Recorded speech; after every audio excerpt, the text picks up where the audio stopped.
জিনাত, কেমন আছো? ভালো আছি।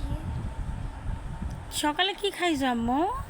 আমি ভাজা ভাত খেয়েছি। ভাজা ভাত? হুম, এগুলা খাইলে তো গ্যাস হয় জানো। জানি। হ্যাঁ। তোমাকে কে বেশি ভালোবাসে বলতে পারো? আন্টি। তাই? হুম তোমার আন্টি তোমাকে ভালোবাসে? হুম তোমার আব্বু তোমাকে ভালোবাসে না?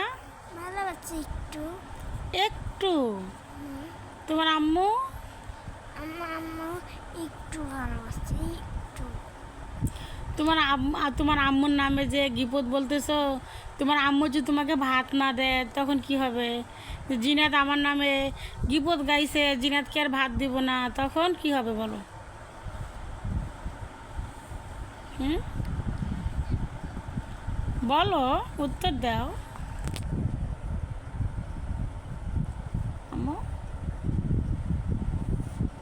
দেখেন গাইস, আমার ভাতিজি কি বলল, তাকে নাকি আমি বেশি ভালোবাসি, তার আব্বু নাকি একটু ভালোবাসে, তার আম্মু নাকি বেশি ভালোই বাসে না।